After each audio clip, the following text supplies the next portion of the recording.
ఎవరు అసలు ఈరోజు ప్రైవేటైజ్ అయిపోతుంది అనే ఆరోపణలు చేస్తున్నారో, అలాగే దుష్ప్రచారం చేస్తున్నారో వారు చెప్పాల్సింది ఎవరు ఆ ప్రైవేట్ ఇన్వెస్టర్ వచ్చి కొంటున్నాడో పేరు చెప్పాలి.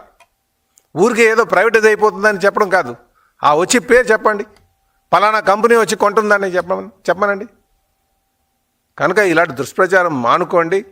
తెలుగుదేశం పార్టీ, జనసేన, బీజేపీ కూటమి యొక్క ఆలోచన స్టీల్ ప్లాంట్ని లాభాల్లో తేవడం, అది పబ్లిక్ సెక్టార్లో కొనసాగించడం, అలాగే ఇంకా దాని పూర్తి సామర్థ్యం వైపు నడిచే విధంగా తీసుకెళ్ళడం.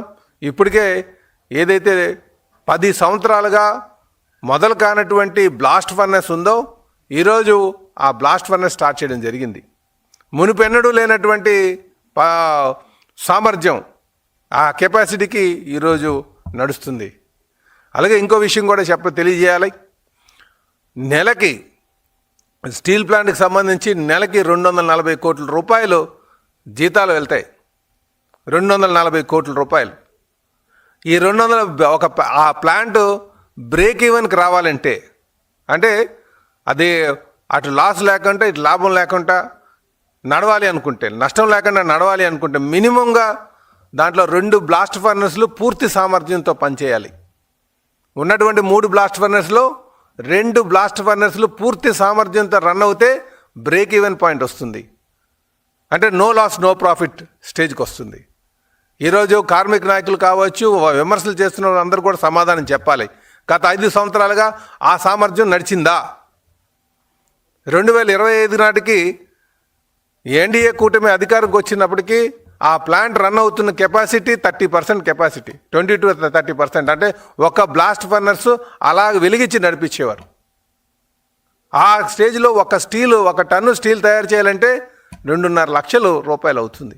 అమ్మేది 60,000కి, ఉత్పత్తి చేసేది 2.5 లక్షలకి. ఎప్పుడు లాభాలకు వస్తుందండి ఇది సమాధానం చెప్పండి అందరూ.